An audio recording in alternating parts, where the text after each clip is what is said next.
anything.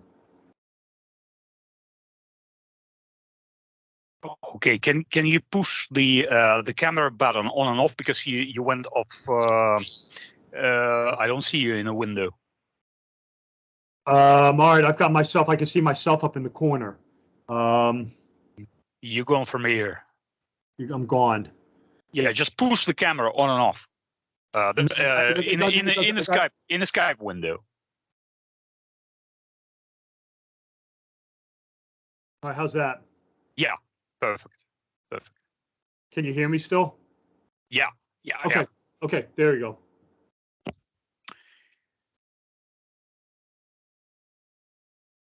Okay, dear friends, today with us again, renowned researcher, antiquarian, Freemason, and jurist Robert W. Sullivan IV, and we're gonna explore some surprising stuff. Last time we spoke about very telling sequel Route 66, which faded some kind of in oblivion years ago, and I found several exciting moments last time, but Robert found some stuff which I might have overlooked because I watched only I think a couple of the episodes.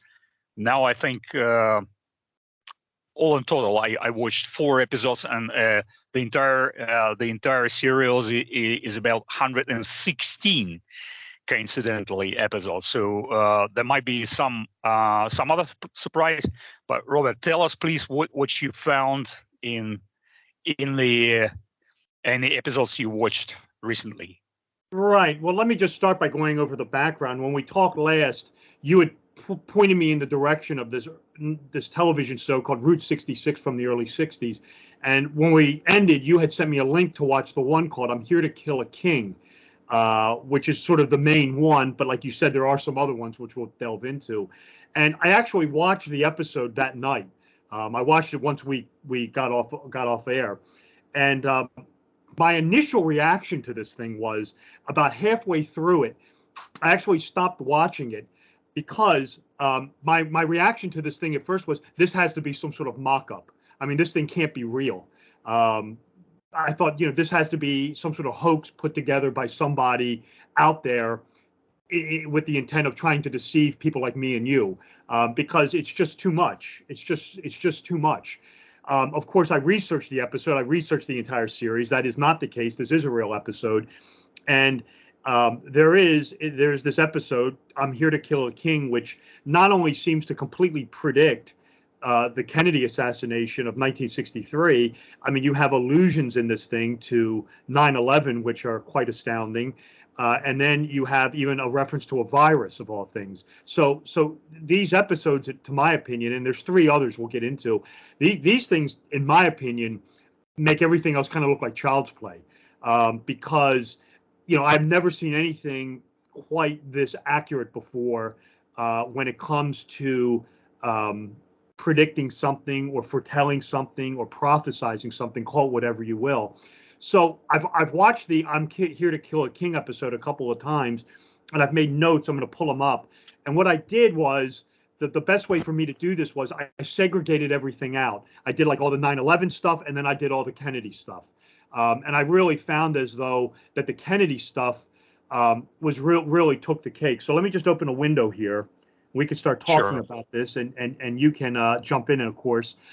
So we had this episode of Route 66 called I'm Here to Kill a King. And just if people don't know it, it's about the assassination of a Middle Eastern monarch taking place in New York State, which involves what appears to be some sort of CIA conspiracy involving it's like an inside job. One of the king's security personnel, this guy named Colonel Zaman, who's played by Robert Loggia, seems to be the guy who's spearheading this whole thing.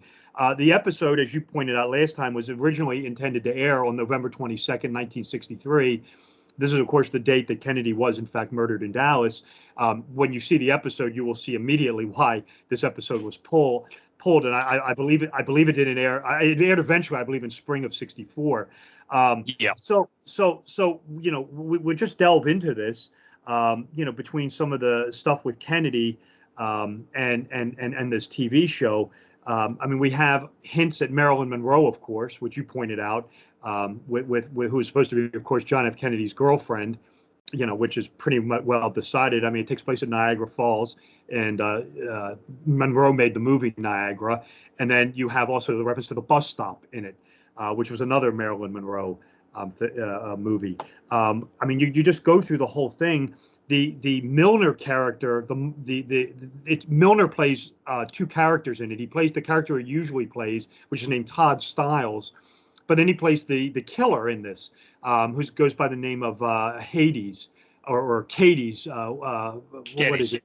Yeah, Cades. Paul Cades. Paul Cades. That's it.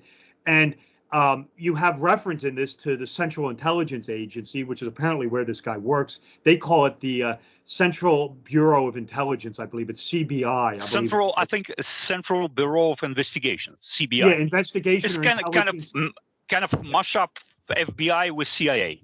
Yes, it's CBI, I think is what they called it, which is obviously supposed to be the CIA or the FBI, correct? Sure. And then you have reference in this thing to, when the monarch arrives, we've got mention of a governor's reception. And of course, we had Governor Connolly in the car with Kennedy.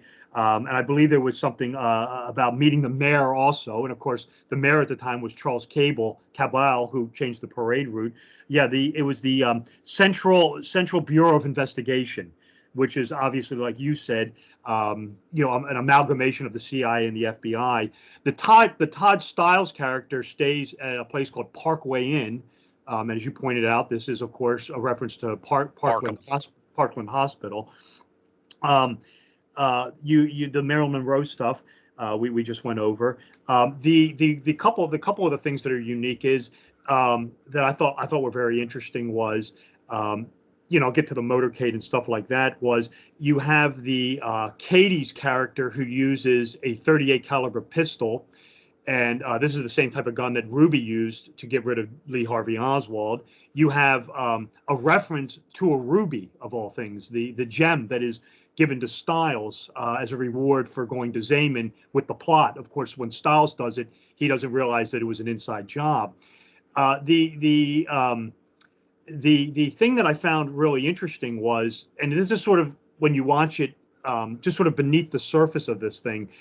If you watch other episodes, the Todd Stiles character, who is one of the main leads in this thing, if you watch other episodes of the series, he's much more assertive. He's much more sort of on top of his game. But when you watch this one, he plays the role very dopey, I thought, kind of stupid, kind of like a deer in headlights. And you get the impression that the Stiles character, because he looks like the other guy, is clearly designed to be the patsy type figure in this. He's going to take the fall for the assassination. Lee Harvey Oswald. Exactly. I mean, you definitely get the impression that he's playing this part kind of like as a dope, as a stupid almost, and he doesn't play it like that in some of the other episodes. The one thing that I found very unique, and this one's very tough to pick up on, is when Zaman is talking to Cades at one point, he brings in another character who is going to be the assassin of Cades. And of course, this harkens back to Jack Ruby killing Oswald. And this character's name is Quanjay.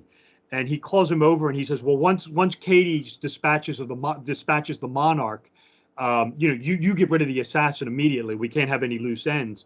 And the name Quanjay in English actually means coffee shop or coffee maker. And what makes that so interesting is Jack Ruby, of all things, actually ran a coffee shop in Cuba in the 1950s. I thought that was quite astounding. Really? I never knew about that. Yeah, I thought that was very astounding. And then you get when the monarch shows up. Of course, the monarch is talks about not being liked because he wants peace. He's a very peaceful monarch, and of course, this harkens to why Kennedy was killed, because he wanted to pull out of Vietnam.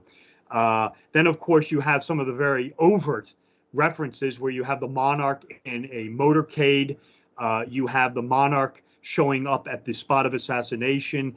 The Cades character shoots him with a high-powered rifle from the grassy knoll, and then is, of course, dispatched at the end by the Jack Ruby. Aim in the head. Aim in the head. And through the head, absolutely, and hits him in the head. And they make mention of that. He said that I'm going to shoot him in the head to make sure that he's dead. Let's see here. Then we have the reference by the monarch, and we talked about this also, to the Dallas Petroleum Club. And of course, we have, of course, a direct reference to the city of Dallas. This is where John F. Kennedy was murdered.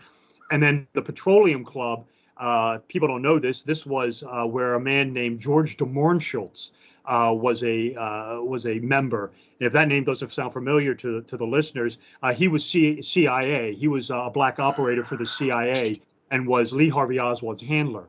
Was George de Mohrenschiltz. I thought that was very fascinating. So we've got the motorcade, the soft on communism. The Katie's gun is a .38. We talked about that. And the other thing that was interesting was right before the shooting, Katie's and the buddy. This is the guy you sent me just died. I forget his name. George Maharis. Yeah, George Maharis. I forget the name of the character he plays. Buzz something or another. Buzz. Yeah, Buzz. They're eating lunch right before the king is shot through the head. And of course, this tallies with where people said they saw Lee Harvey Oswald eating lunch when Kennedy was murdered. I thought that was very interesting. So these are some of the ones I found. You mentioned the thing with the Ruby. That was the reward, and of course we have a reference to Jack Ruby. So anything else? I mean, that was just for the Kennedy stuff. Now there's 9/11 stuff in here also, and I'll point out now. There's a scene in it where they're talking to the monarch on the plane, who is on, of course, a United Airlines. And this is, of course, recalls 9/11, the United Airlines flights. And the king is on the plane, and at one point he says, well, if you get off the plane, he says, you got to be careful because there's a brand new virus going around, of all things. I thought that was, of course, very, very mysterious. So that was what I kind of came up for with the Kennedy stuff. Now, there is other episodes of this that link to the Kennedy assassination. You pointed me in the direction of the one called Love is a Skinny Kid, which is the Tuesday Weld episode, where they're approaching this fictitious town in Texas called Kilkenny, of all things, Kilkennedy. And then you'll see 3 miles, and of course 3 shots, 3 miles for Kilkennedy. And there was something else in that was very unique. And then you have the lunch for 119. The lunch for 119, and then the bus numbers were 9/11, I believe. It was they add up to 9/11, and then the businessman lunch was 119, which is 9/11 backwards. And there were 2 other episodes which you pointed out to me, which was and again, Black November. Yeah, there was Black November, and then there was another one called "Aren't You Glad to See Me?" or "Aren't You Surprised to See Me?" Exactly. Aren't you surprised to see me? That one I thought was very fascinating because that one begins at Dallas in Dallas at Love Field, and this movie is the forerunner of a movie that came out in the 90s called Seven, where you had this guy holding the city hostage because he wants the people to follow the 10 Commandments, and you immediately think of the movie Seven with Kevin Spacey, years later, but you have actual mention of Charles Cabal. Or Richard Cabal, I can't remember. I get him confused. Who was the mayor? I think Edgar or Edwin Cabell. Yeah, it was. I think it was Richard and Charles was the 2 brothers. Charles, I think, was in the CIA, and I think Richard Cabal was the head of was the Dallas mayor. I can't remember, but they. But there's actually a mention of him, and then the one thing that's really unique in that episode in the Surprise to See Me was the killer. The serial murderer who is going around from town to town, and of course he winds up in Dallas, identifies himself as John Farrington, and this is what I pointed out to the email in you, and that's a hell of a name to pick, because if you fast forward 11 years to this movie that came out called Executive Action, the Burt Lancaster character in that, who is the CIA black operator planning the Kennedy assassination, uses the name James Farrington. James, yeah. Exactly. And that to me was just amazing. And then you have the Black November, and of course November was the month that Kennedy was killed. You have the George Kennedy, who was the actor in it. As you pointed out to me, he was in a movie called Airport 77. So we have the 77 reference with the goat of Mendes. But there's something also more alarming with this, and I'm not sure if you had picked up on this in your research. You may very well have. was George Kennedy was in a movie called Charade. And I don't know if you've ever seen this or not. It came out in 1960. I don't believe I did. Okay, well, let me talk to you about this movie, because years ago, about 8 years ago, I was on a podcast hosted by by Oliver Stone's son, Sean. He used to have an old podcast called Buzzsaw. I don't know if he still does it anymore, but this was about 8 years ago. I was on with him, and he brought up this movie from 1963. It's Audrey Hepburn. He said, "Go watch this movie, Charade." He thought it had something to do with Freemasonry, and it does feature 3 assassins in it, but he just thought it was a good movie, and he thought there was stuff going on in it. So I have acquired the movie. Believe it or not, the movie has fallen into the public domain. I believe it was either put out by Universal or MGM, but they did some bad paperwork on it, and the movie is in the public domain. So you can go watch it on YouTube anytime you want. But anyway, this movie is interesting because George Kennedy plays an assassin in it, who is trying to murder Audrey Hepburn, and Hepburn in it is winds up being a dupe for the CIA. And the CIA black operator in Charade is Walter Matthau, of all things, who winds up as playing Senator Long in JFK in 1991. But what's also interesting with this is, and a lot of people aren't aware of this, or if they are, maybe they are, maybe they're not, is there is an astonishing list of parallels between Audrey Hepburn and Jackie Kennedy. For instance, both were born in 1929. Both were 5'7". Both loved to ride horses. Both loved fashion reading models, fashion icons. I would say fashion icons. Fashion icons. Both spoke 5 languages. Both could speak French fluently. So you have the whole, Audrey Hepburn, Jackie Kennedy nexus going on. But then what makes this movie even more eerie? It came out about 2 weeks after the Kennedy assassination. I want to say it came out around like December 5th, 10th, in 1963. So it was filmed beforehand. The leading male character in it is Cary Grant, and there's a scene where Audrey Hepburn and her character's name is Reggie Lambert. She's walking along the river in Paris, the Seine, with Cary Grant, and they actually both mention within lines of each other of both being assassinated. And before the movie came out, this was actually very alarming to the studio. They actually thought about going back and reshooting this because of Kennedy just being murdered. I don't believe they did. If you watch the movie today, you'll see this. The word assassination is mentioned twice by them. And again, the makers of the movie were very disturbed by this. And of course, the film was made well before Kennedy was killed in Dallas. So, it's interesting, that movie with George Kennedy in it, being one of the assassins trying to kill Audrey Hepburn. So if you've never seen the movie, check that one out.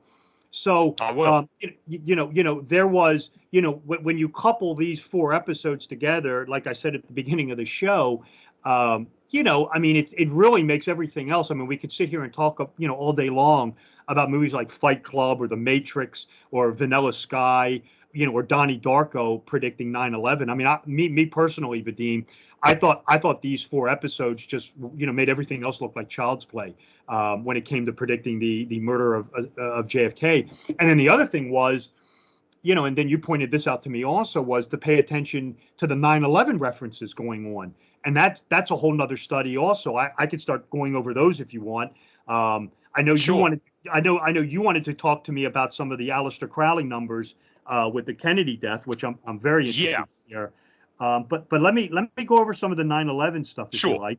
I said, you can always jump in here. So this was the Route 66 again. I'm here to kill a king. So what do we have to 9/11? Well, of course, the one thing that's obvious is we have the analog clock towards the end of it with the 9/11 time on it. That's hard to miss, by the way, and that's shown very distinctly. That's like in the episode. That's like in the episode you pointed out to me with Love is a Skinny Kid. They zoom in on Kill Kenny. They zoom in on that. It's like they want you to see. And by the way, there's nothing which indicates in the episode why is it called Love is a Skinny Kid. There's no one called Love.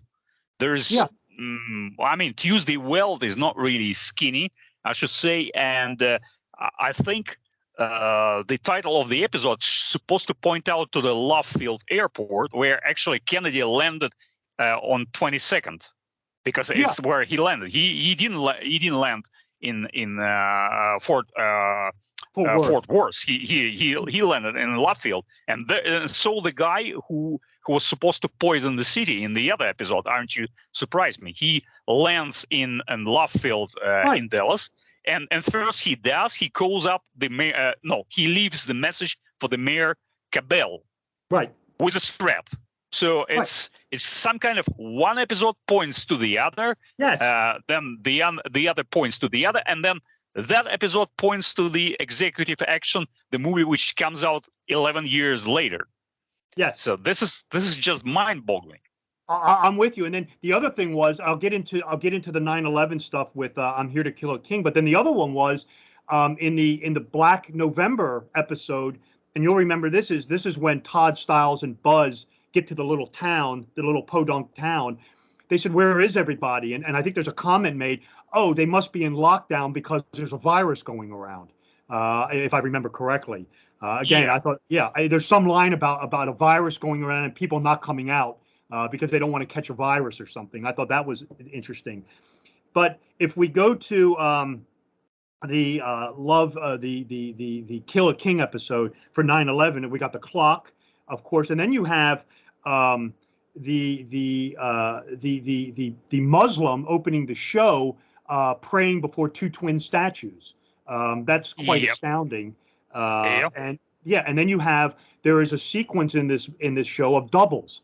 You have the two characters played by Martin Milner, the evil twin and the good twin, Styles and Katie's, and then you have the two monarchs. You have the real one and then the fake one. So we have two sets of twins. We have the CIA FBI headquarters in room 211. Of course, 2 is twins, 11 is 11. That literally means twin towers. I thought that was interesting. We've got a repetition of the number 9 on the phone booth. You'll see 99 on the phone booth at one point in time. Let's see here. We did the thing with the opening.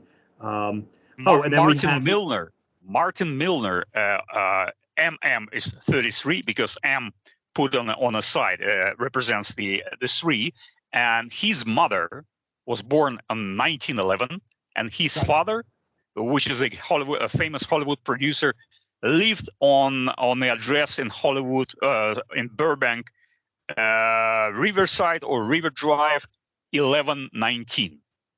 Yeah. So and then we've got this one. The Robert Loggia Colonel Zaman says the morning prayer begins every morning for the Muslims at 5:15 a.m. 5 + 1 + 5 is 11.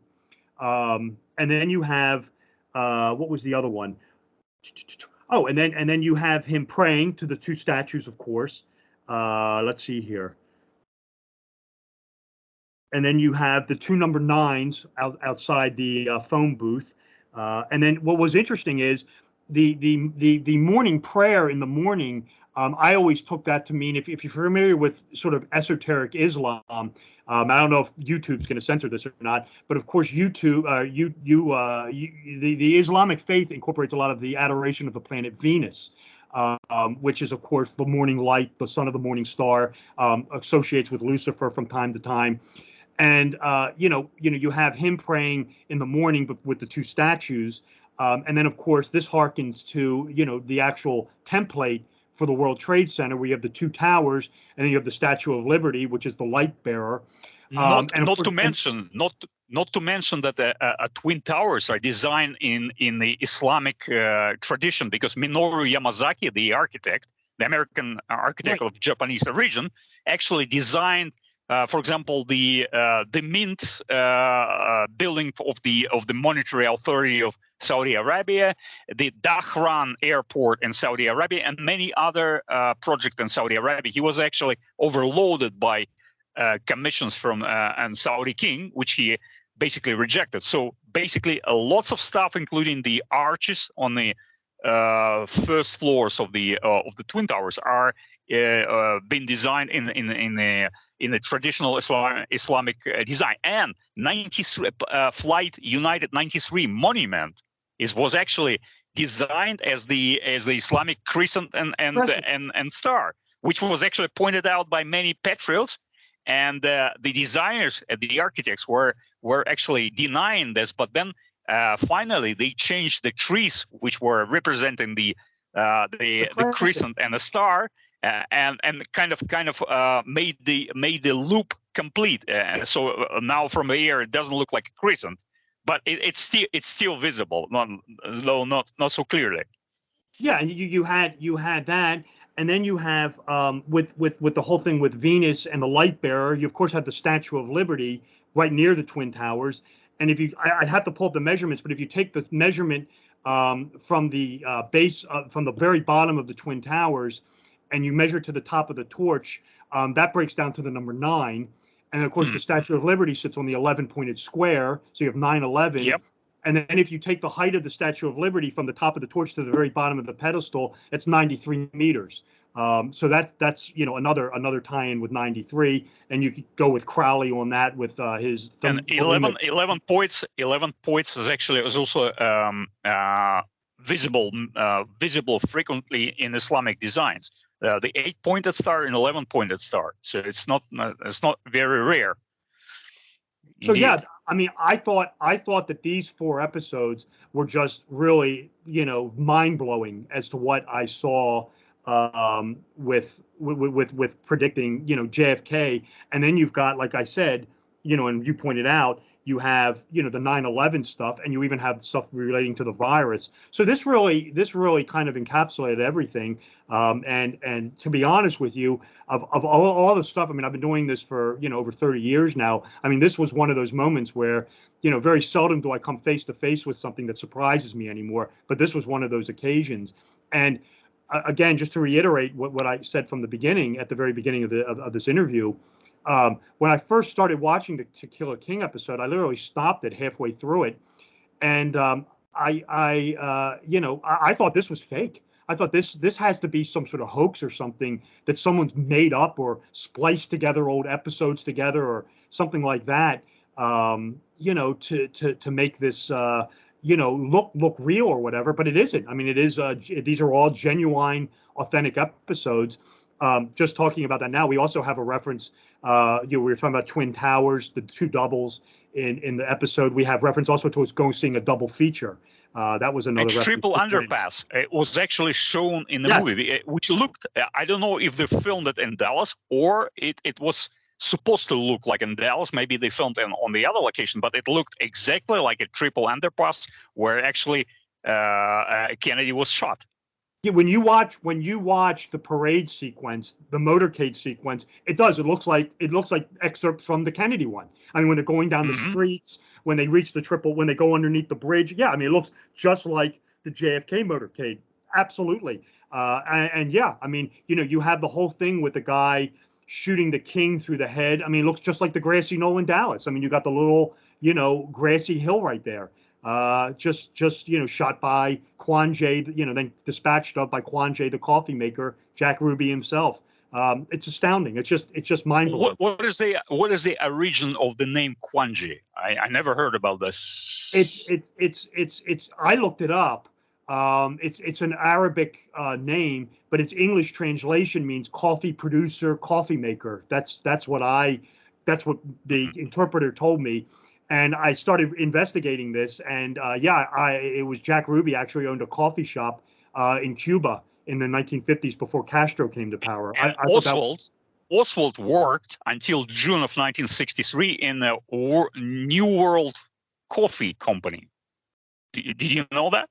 It was a CIA. It was a CIA outfit, I think, in New Orleans, if I'm not mistaken. He worked there for several months. He worked there for several months. And it was a CIA outfit. New World Coffee. New World Coffee. How about that? Yeah, that one's crazy. That one's absolutely crazy. And then you've got the guy. I mean, you have a direct reference to Ruby because that's what he gives to Stiles. That's what Zaman gives for Stiles to turning in, the information. So yeah, I mean, they were just absolutely, amazing to me. Like I said, it was stuff that I had never. I mean, they take the that's the holy grail of television shows, media predicting something, at least in my opinion. There is this certain pattern emerges when the Patsy, played by Martin Milner, was sitting with the CBI assassin in the car. The Patsy was telling his story in trying to awake some kind of sympathy. Right. He says, "My name is Lee. Before there would be assassin. Yeah, my father's name is Lee." Yeah.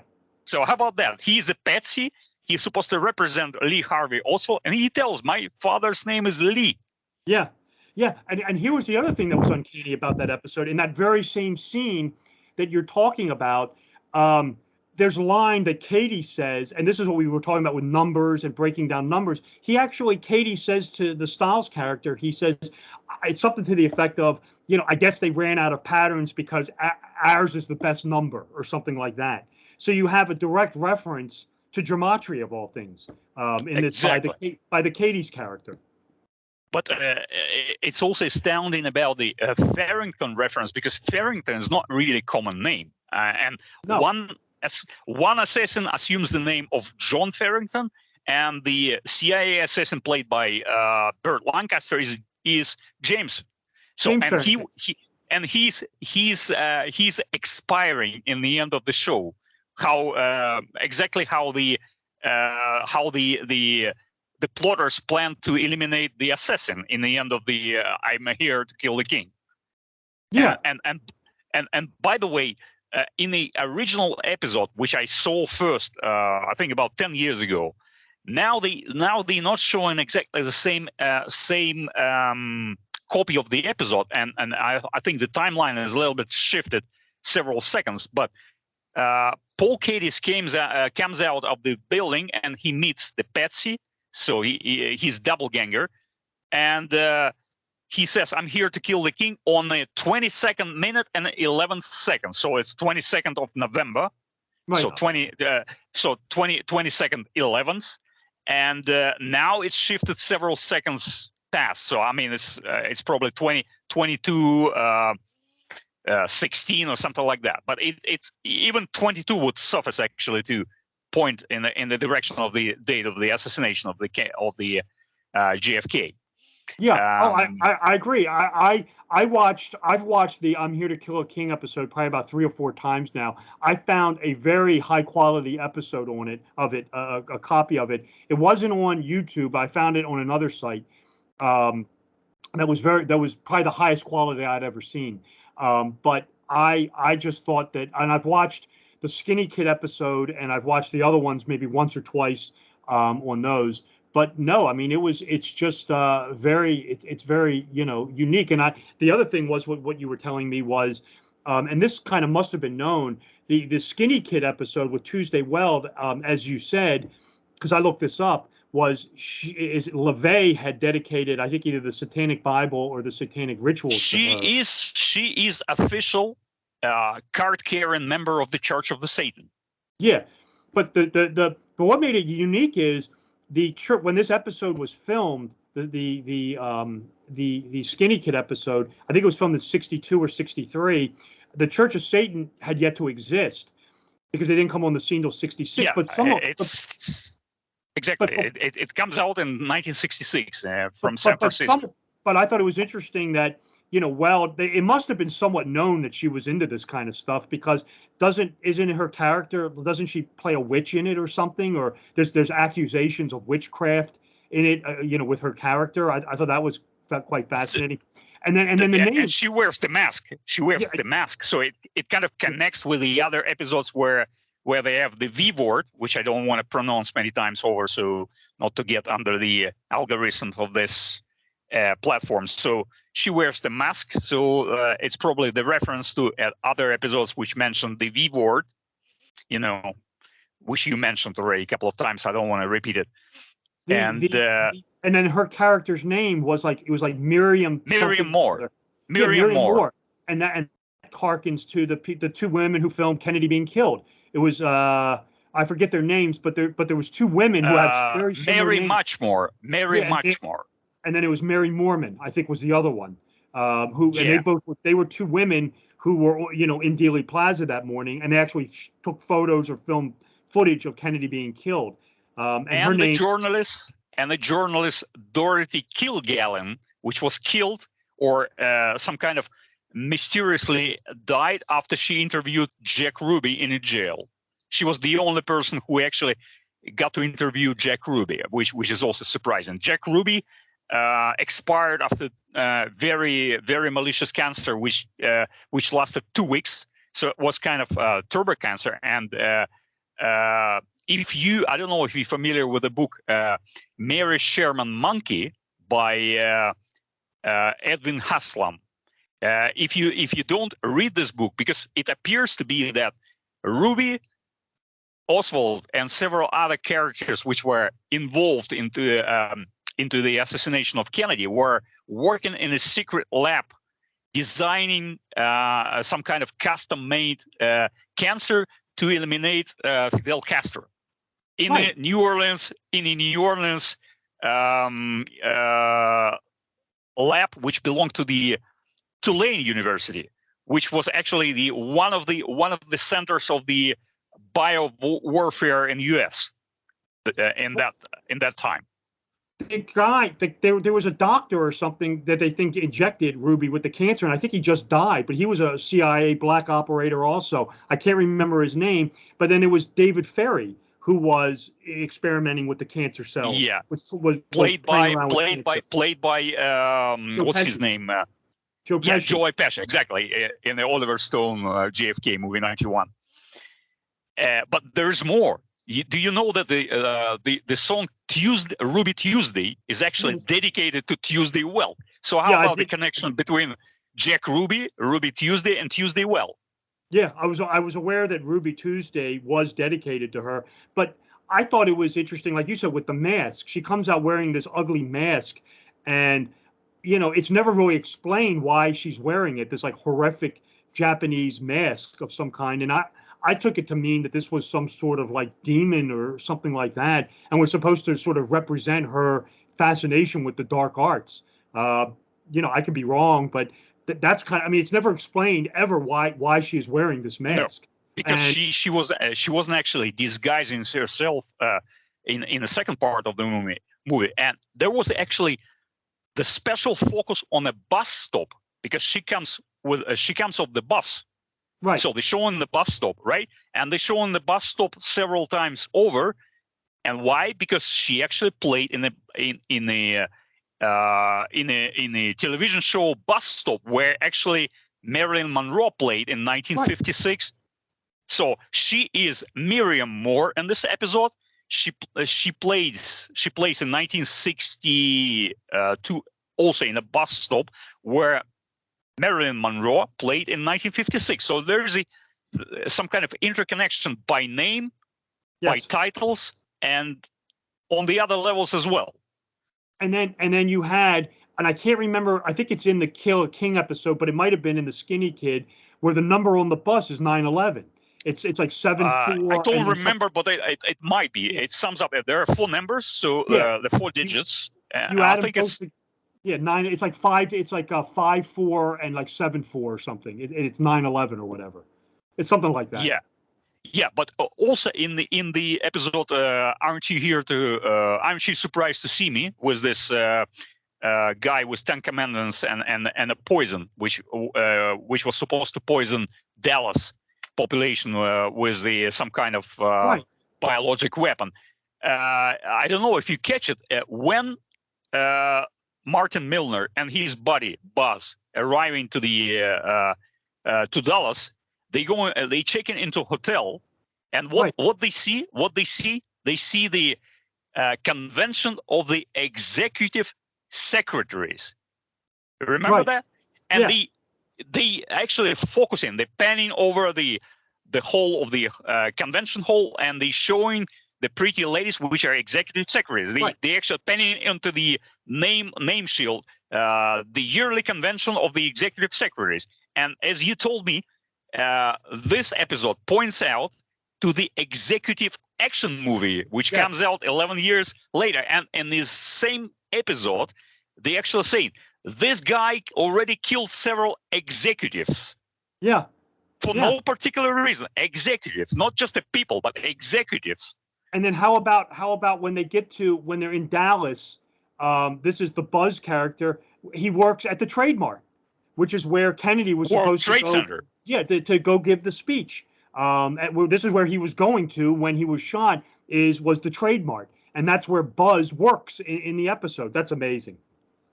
And there's something we forgot to mention, because when this episode was probably in the making, in 1963, in June 27, Kennedy goes to the New Ross in Ireland and gives there the speech, where actually the local newspaper reports that there's a strong connection of JFK to Kilkenny, because New Ross and Kilkenny just a stone's throw away, and they actually mention on a Kilkenny Live portal on the internet that the longtime Kilkenny resident Mary something, right, 98 years old, gives to the city very valuable gift, which is the actually a newsreel with the recording of Kennedy's speech.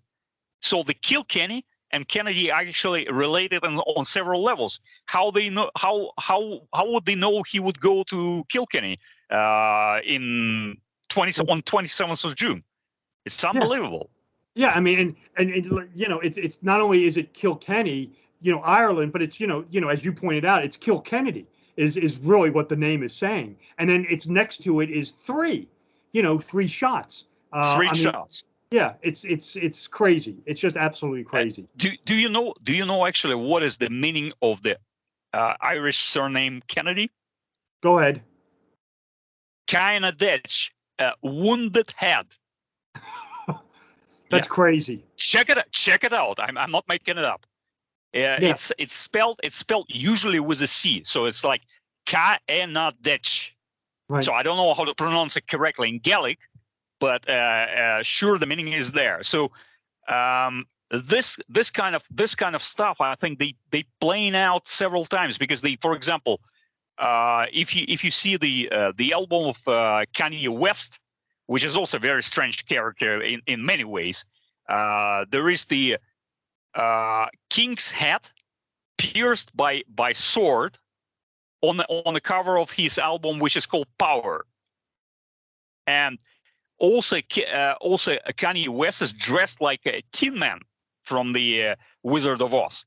And as you already mentioned, remember there is a strong connection, Kennedy and Wizard of Oz and Frank Baum and Aleister Crowley in many levels. For example, first one, the biggest supporter of the Kennedy campaigns was the Judy Garland, which played, of course, Dorothy in Wizard of Oz. So Kennedy several times confessed when he was a kid he was very much fond of the Wizard of Oz movie, and then he got to meet famous Judy Garland, which was actually helping him with the campaign, right? So Wizard of Oz, everything is emerald and green, and there is even the book of Kennedy couple. First, it's called the Emerald Kings or Emerald Kingdom, and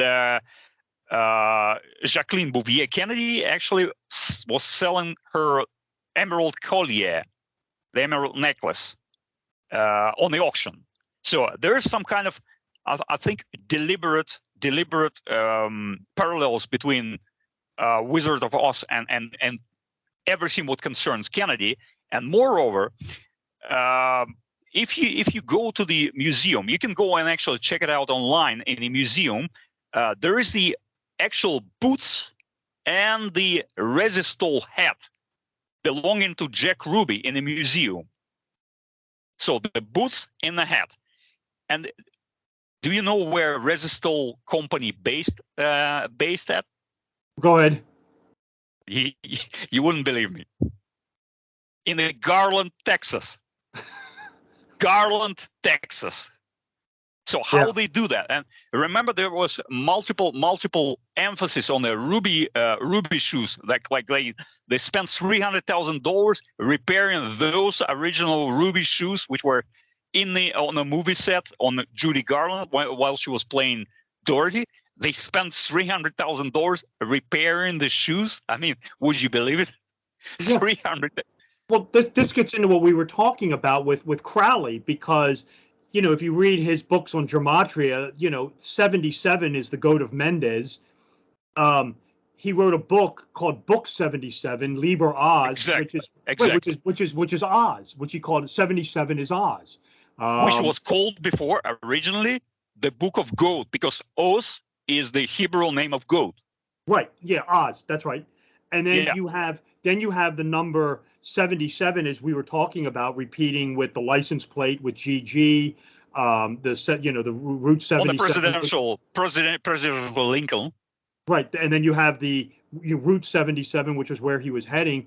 But then it's like, you know, what we were talking about with the emails is you get the number 77 turning up with Kennedy. The one thing that I always thought was interesting, and this goes back to the episode with the Killer King episode.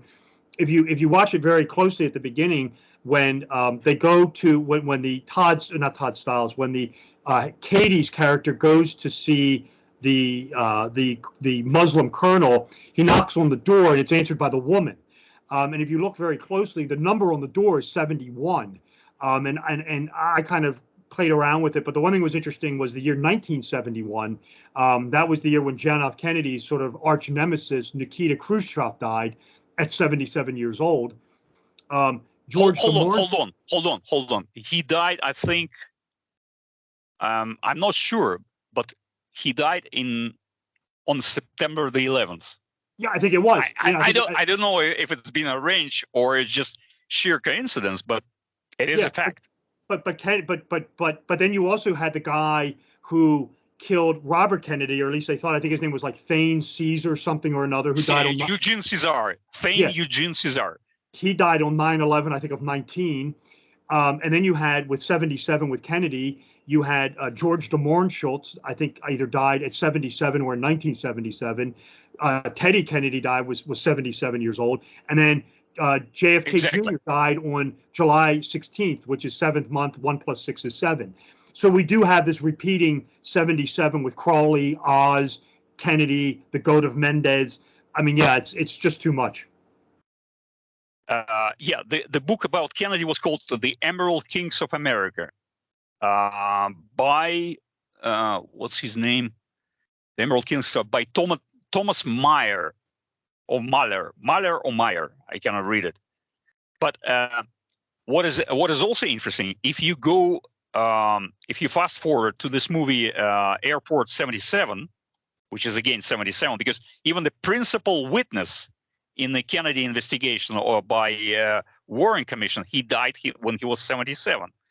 Which is strange. Okay, so if you fast forward to Airport, where George Kennedy was playing the pilot, right? Look at the appearance of the character. Who do we have on the top? Jack Lemmon. So JFK, Jack Kennedy, right? So right underneath, Lee Grant, right? And right underneath is James Stewart and George Kennedy, and then again Christopher Lee. Yeah. So they put in the actors related to the Kennedy assassination by numbers or by surnames or by names into the movie, which is associated with 77, and putting the actor with the surname of Kennedy. And we already discussed that 77 invitation cards to the inauguration dinner was sent out by Kennedy's to the White House.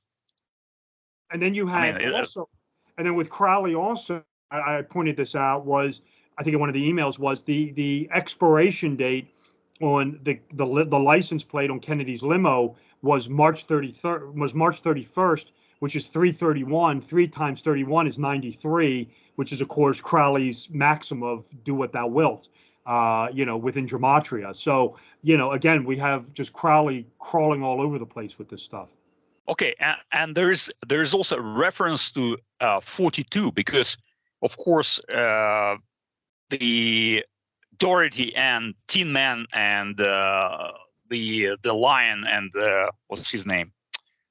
The Scarecrow. The Scarecrow. They go on by the yellow brick road, where beyond the rainbow. And you know that what is the relationship of the rainbow and the number 42? The rainbow is only visible with the degree of view. I mean, the vantage point of by 42 degrees. So there is a direct mathematical relation between 42 and a rainbow, and the Pink Floyd with the album Dark Side of the Moon, actually referencing this prism, right, and the rainbow. So they actually referencing 42.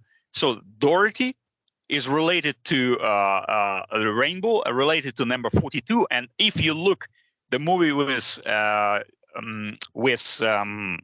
Robin Williams, which is called Jack.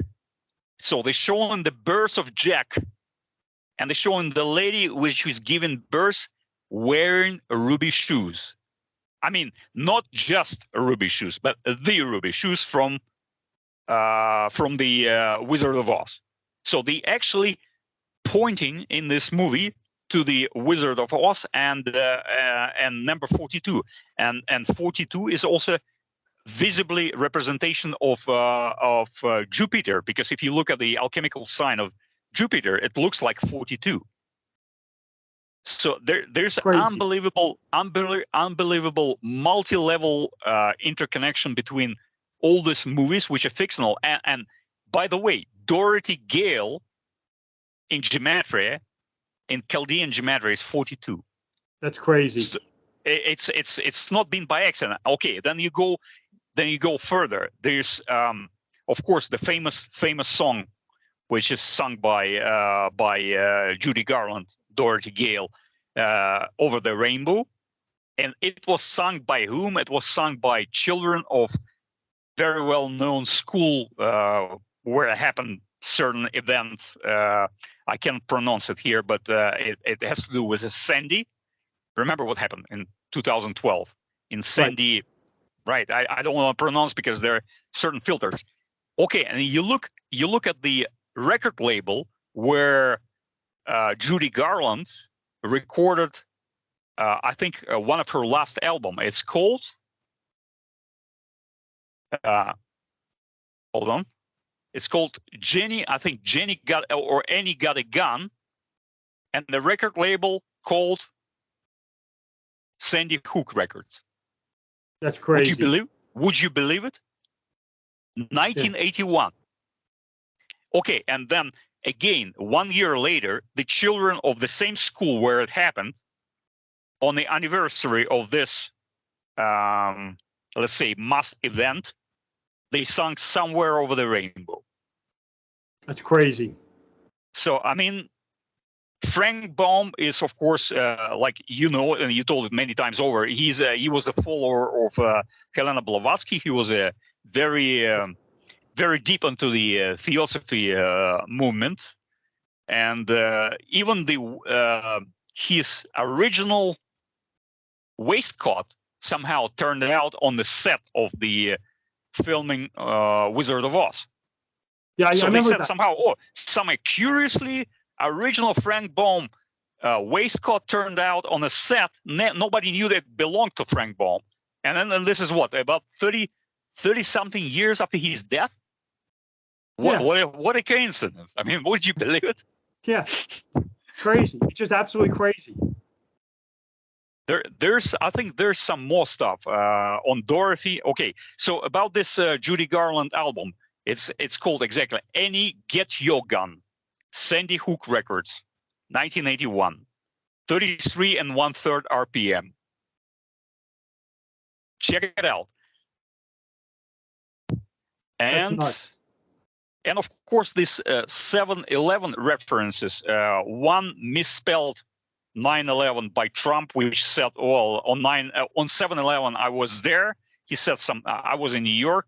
Of course, he didn't misspell anything, because 7/11 and 9/11 are directly related, because 7/11 is a Roman way to pronounce September the 11th, because they're off by 2 months, the Gregorian and Julian calendar.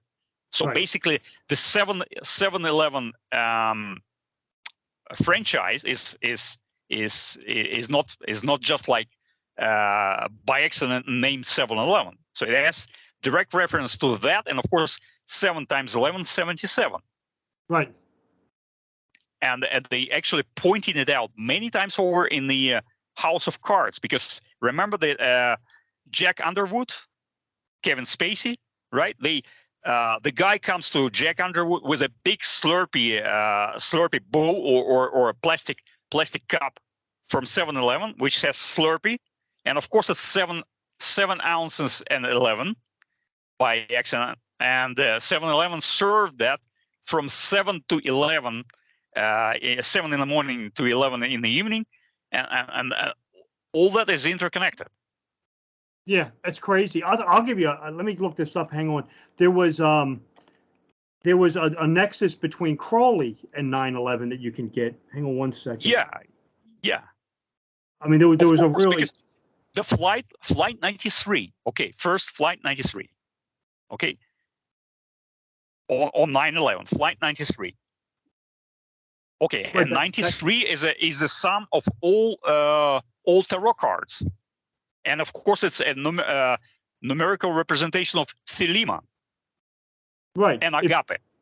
Yeah, if 93 is the breakdown of the maximum of do what thou wilt shall be the whole of the law, and of course you had flight 93, and then you had the one flight, I think it was flight 11 or 175 hit the 93rd floor in the World Trade Center.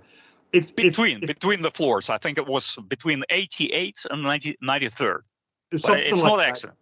And of course, the first bombing of Twin Towers occurred on 1993. Right, that's 93. Right. And then you have this one was I thought was really interesting, was in the Book of the Law. This is Crowley's, the thing that was dictated to him by AWAS. He ends it with this line. He says, "The book of the law is written and concealed," and he signs it Om Ha. And if you go into the analysis of what this means, Crowley does a commentary on it. This is when you get into that the number Ha is number 6, and Om equals 111. So if you multiply 6 times 111, you get 666, which is the number of the sun. And then of course it's Crowley's number, and you've probably seen the solar disc where it's the magic square with the sun, where all the sides equal 111, the 6 sides equal 111, vertically and horizontally. So you get 111 6 times to 666. But then if you go to the date 9/11, I thought this was really crazy. That if you go to the 9/11, not 9 is, if you use gematria here, and this is just me using gematria, you get Crowley's number. You get 666 because you get 9. If you take the date 9/11/01, 2001, you get 9 from September, which is the 9th month. Then you get 11. Well, if you add 11 to 9, you get 20. So 2 plus 0 is 2. And then you go to 2001, you get 2 plus 0 plus 0 plus 1 equals 3. So then you get 2 times 3 is 6.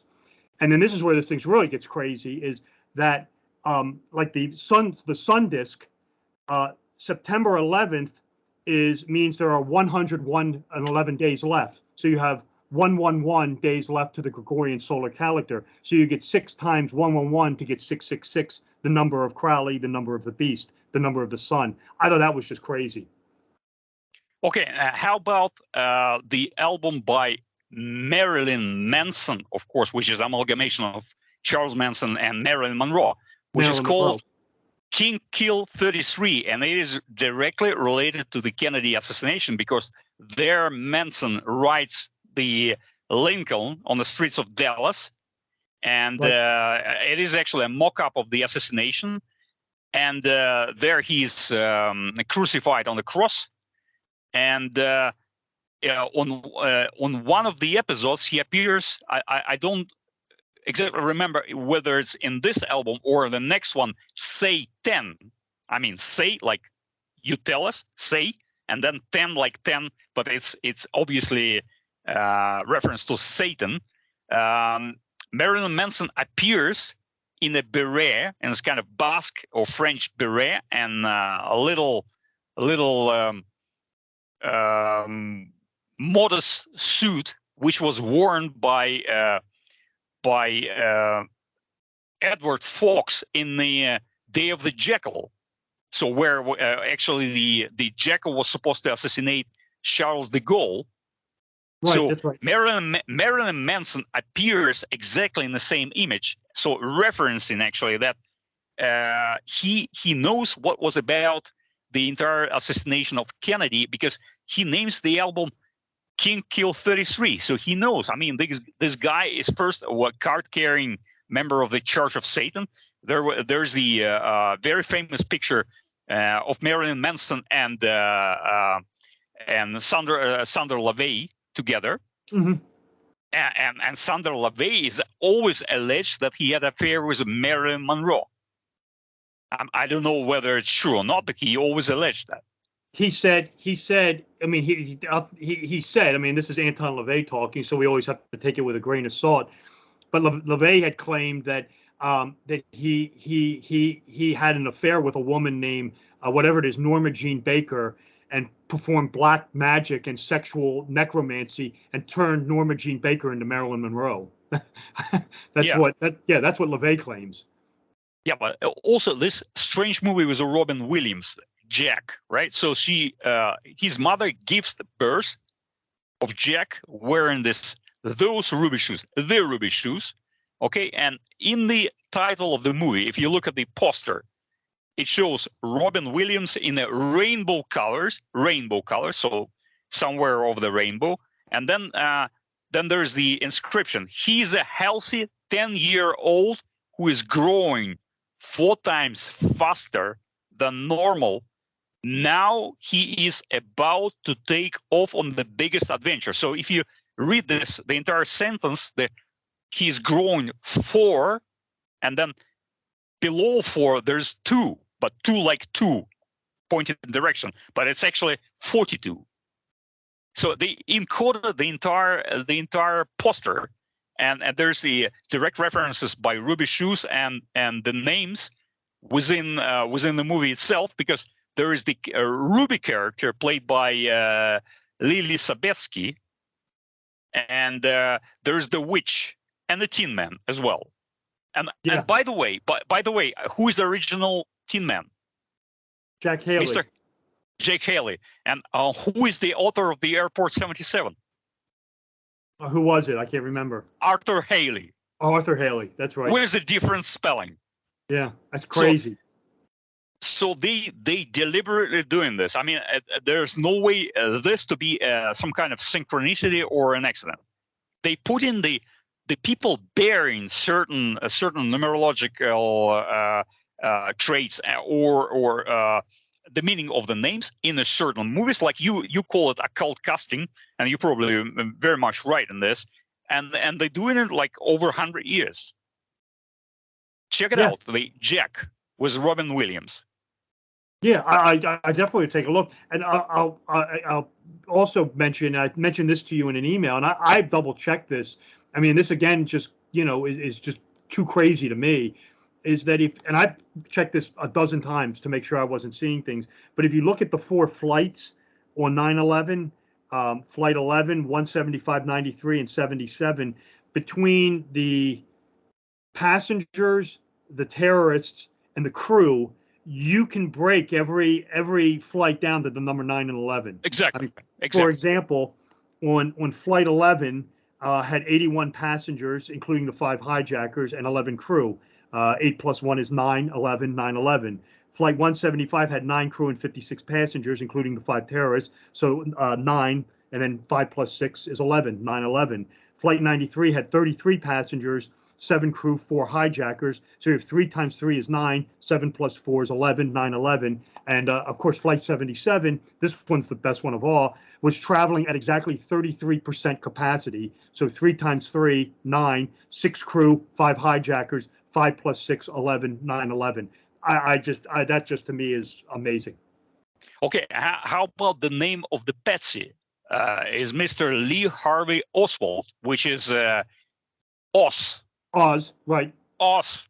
It's no accident, because in several movies, the actress Robin Tunney, or I don't know exactly how the surname is pronounced, Tunney or Tony, She plays in 3 movies, and she plays in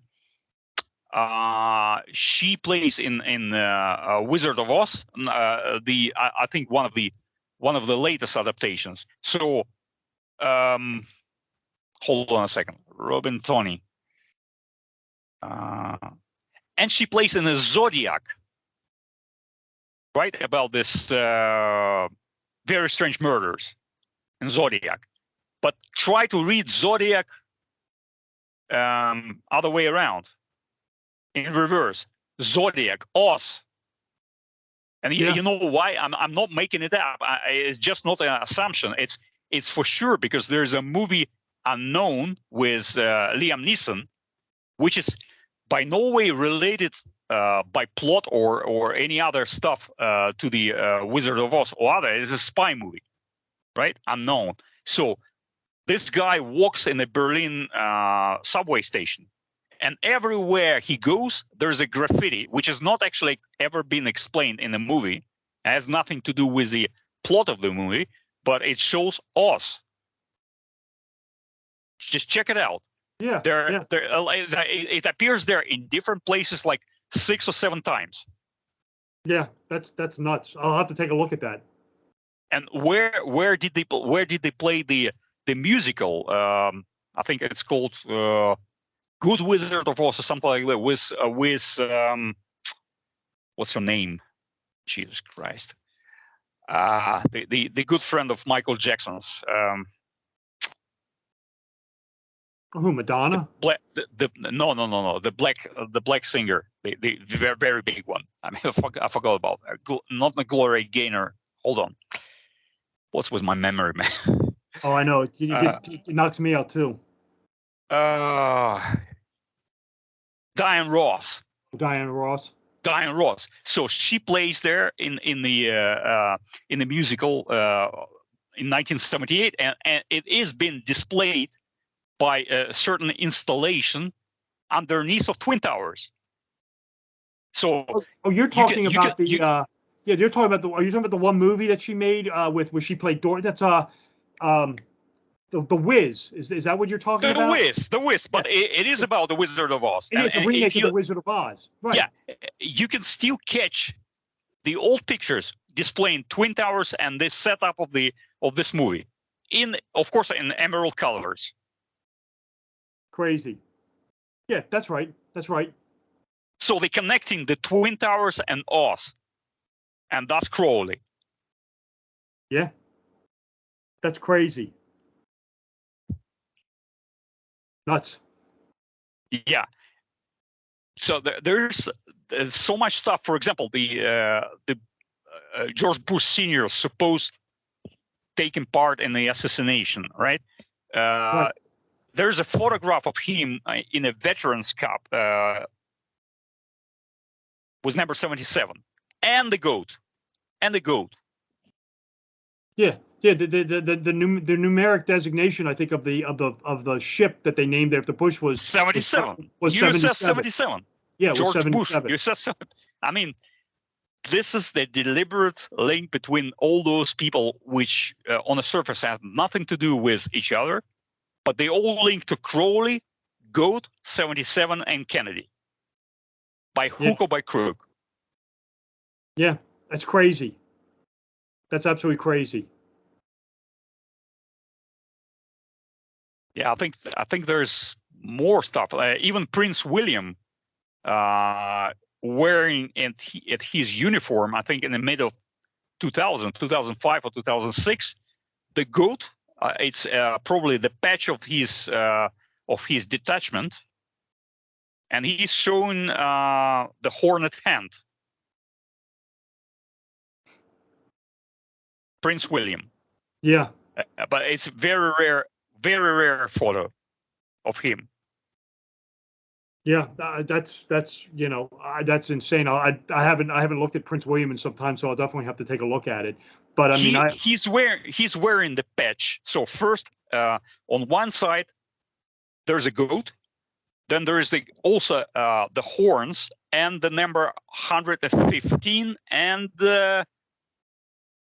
twice 115, which sums up to 77.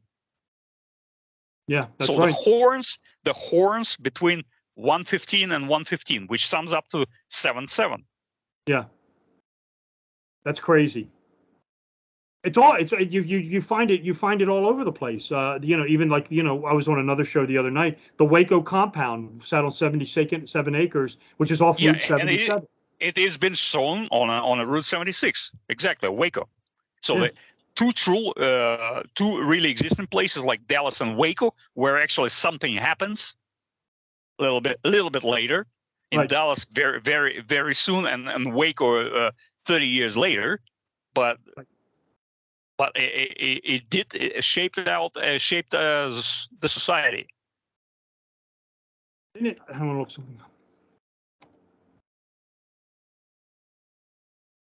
And there's I've just mentioned House of Cards and Frank Underwood, played by Kevin Spacey. So the Slurpee made by 7-Eleven prominently featured in this episode, and even Obama mocking Frank Underwood in the I think a National Press Club meeting. He says, "I'm not Frank Underwood," something like this, and he some kind of salutes to Kevin Spacey, which was present, I think, at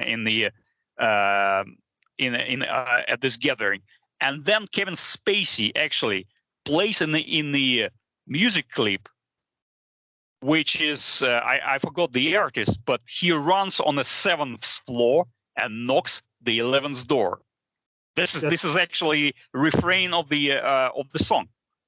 Yeah, that you were right about Nikita Khrushchev. By the way, he died on September 11th at 77. Yeah, exactly, 77. What an excellent. Yeah, and if you watch that Killer King episode, the number on the door is 71. Interesting. So fascinating. And of course, Bush and Crowley relationship, supposed relationship, but there's a strong indication that they are really related by blood. And of course, Pentagon is 77 foot tall, right? Yeah. Well, which was hit. It was hit by Flight 77, and it sits on the 77th meridian, and 7 stories tall. 7 stories tall. Do you know there was a military aircraft guarding the Pentagon the morning? Do you know what the call numbers were? It was I think something like 9/11 or something. No, it was Venus 77 was the number. Yeah. Now I remember. Exactly. Venus is crazy because Venus has the pentagonal orbit around the Earth, so you have the number 5 with the Pentagon.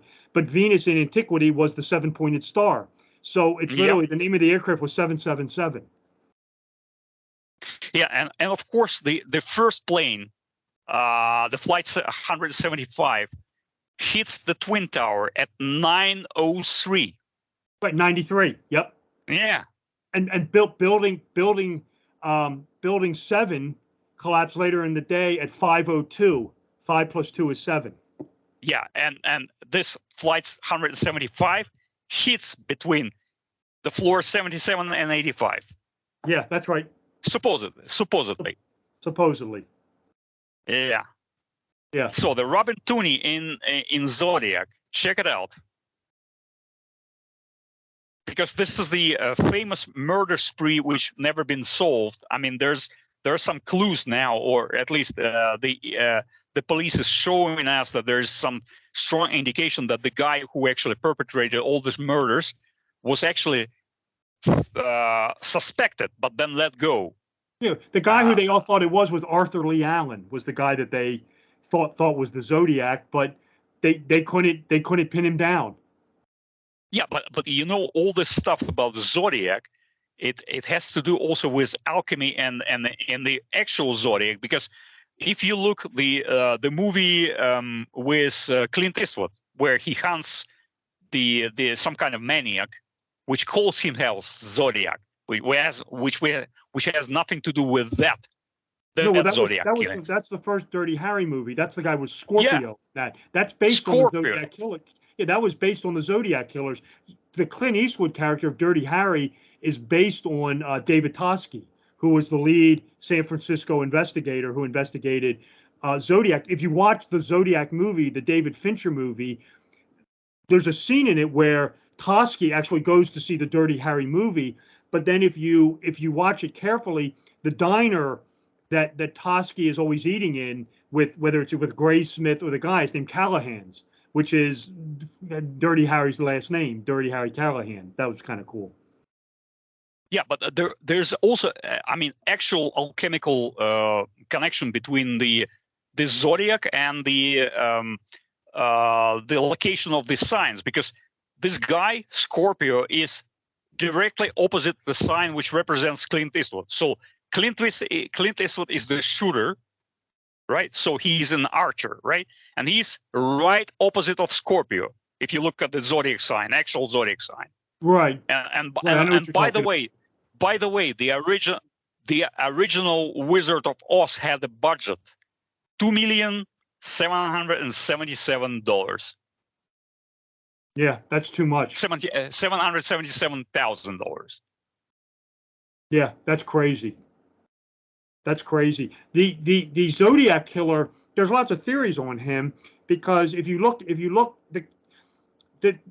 mean, like, for example, one of the first letters he sent to the San Francisco Chronicle, he mentions killing 12 people, of course, 12 houses of the Zodiac.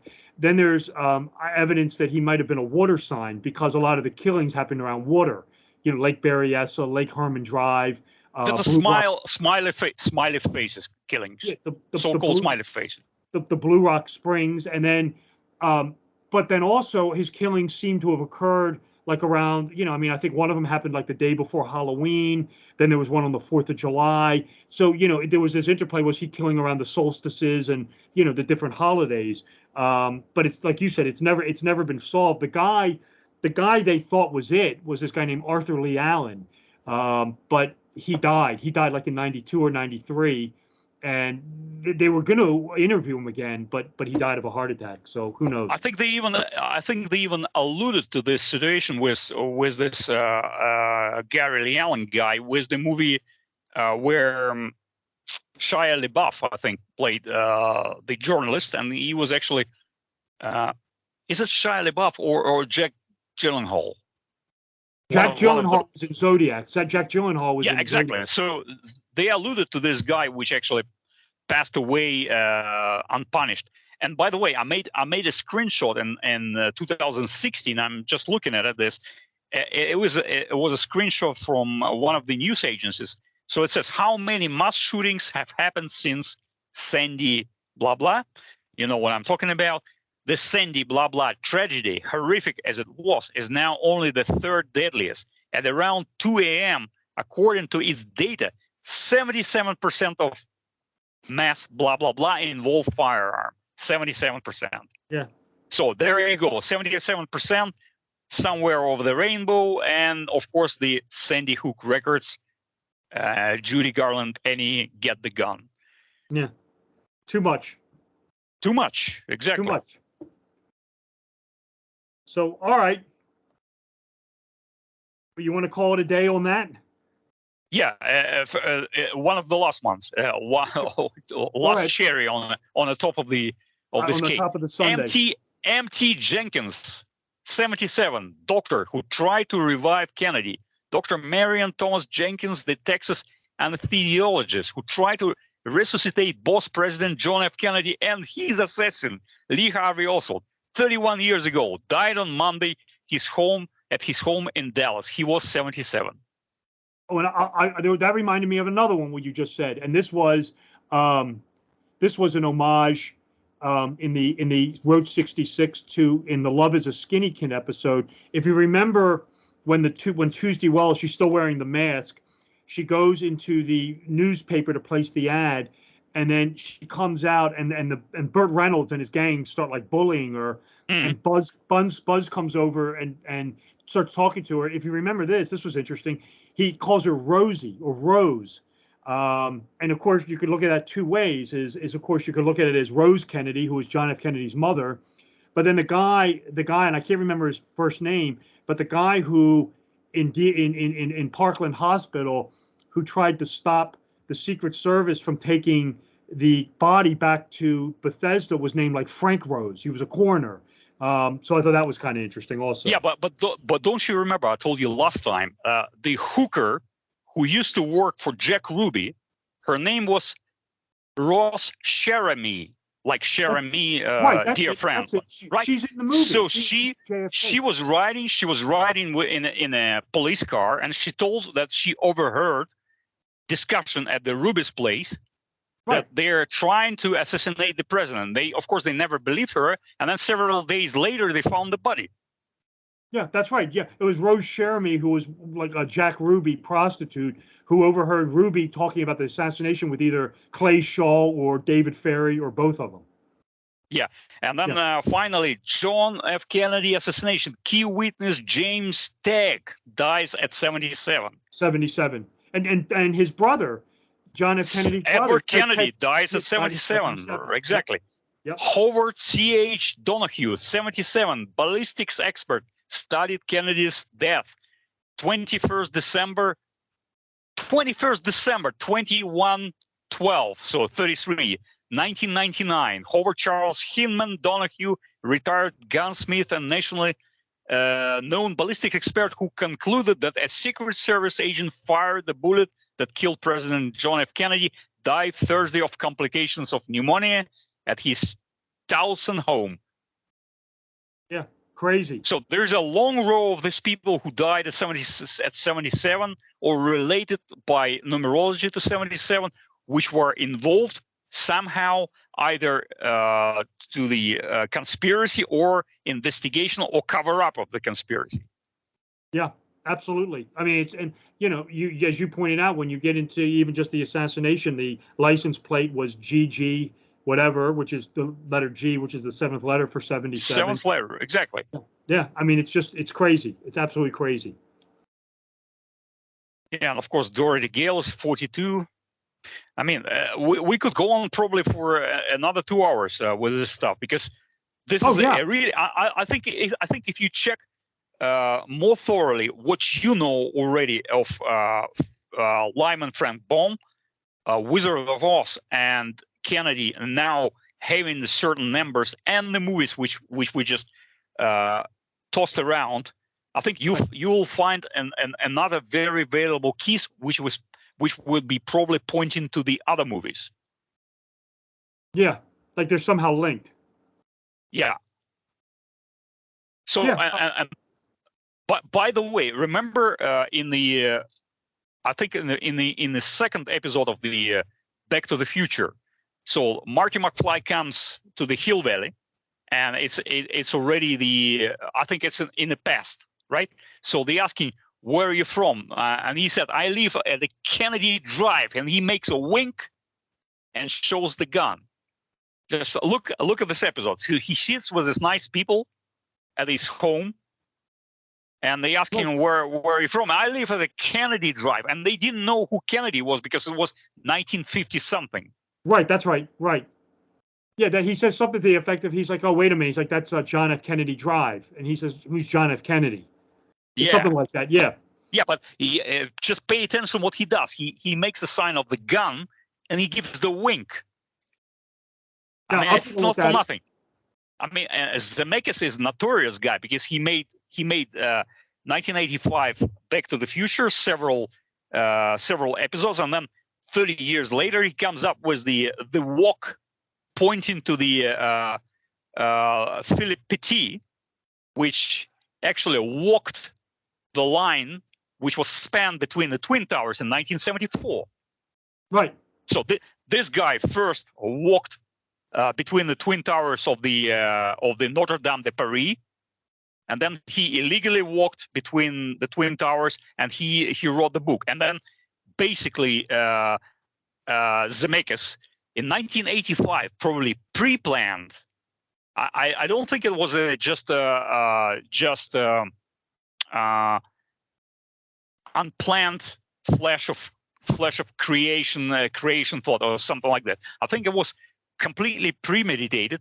So he basically showed Philippe Petit walking the line, and his Gordon, what's his name? Gordon Levitt, who played Philippe Petit, which looks actually nothing like real Philippe Petit because he's still alive. he dressed him up like Marty McFly, and he even combed his hair the style which was Marty McFly wearing in 1985. So there's something to it as well. And of course, Marty McFly, MM again. There you go again, MM. Yeah, it's interesting stuff. I mean, yeah, I mean, I got into a lot of the stuff with Back to the Future with the number 88. That's interesting also. Some of the symbolism. Oh, that's on itself is a huge area of research. But even going away from this, you just concentrate that in the original 1985 episode of Back to the Future, the first guy who was actually casted on the role of Marty McFly was Eric Stoltz. That's right. Right, and they actually shot, I think, 2 months of the footage, so wasted probably a couple of $1 million shooting Eric Stoltz, and then they replaced him by Michael J. Fox, because Fox is 666. Probably he fitted the bill more accurately than Eric Stoltz. But then later, where did Eric Stoltz play later? He played in the Fly 2. Fly. That's right. And he played Marty. He played Marty. So there's something going on there. Some really deep hanky-panky. Yeah, weird stuff to say the least. So this Zemeckis is a really notorious guy. But I mean, I was really surprised to see the scope of his planning. So probably back in 1985, he planned the movie which was supposed to come out 30 years later. So he didn't just come out with the Walk in 2015, referencing his old movie. No, he planned it in 1985, because if you remember, they were traveling in 2015 in the future. Remember? Right. Yes. Right. That's at the end of the first one, and that's where the second one takes place, or part of it. Right. I remember. So I'm pretty sure you'll find lots of other stuff in the other episodes of Route 66, because they will probably point out to the other movies, probably in the future, like Executive Action, because there are 116 episodes, and they may not be directly related all to the Kennedy, but there might be some other stuff which is as deep and as wide as we just unearthed. Yeah. Oh, I agree. I mean, I'm not, I'll probably watch, start going through some of those as well, because that's really uncanny. But yeah, I mean, the stuff, I mean, if you were to find nothing else other than those 4 episodes, I mean, that's enough. That's just, it's already good enough. Yeah, that's good enough. To reopen the case of assassination. But of course they wouldn't do that. But I mean, if you were a policeman or the judge, you would probably reorder the review of the case. But of course, it will never happen. So yeah, interesting stuff. Okay, Robert. Thank you very much for your brilliant input. I think we'll meet sometime later with the new finds, and they will definitely show up. I mean, I can bet my life on this. Oh yeah, I don't doubt it either. We'll let me play around with it some more, and we'll meet maybe towards the end of the summer, and we'll catch up and exchange notes again. Okay, Robert. Thank you very much, and see you soon. Thank you, Vadim. Have a good evening. Okay, good evening. Bye-bye.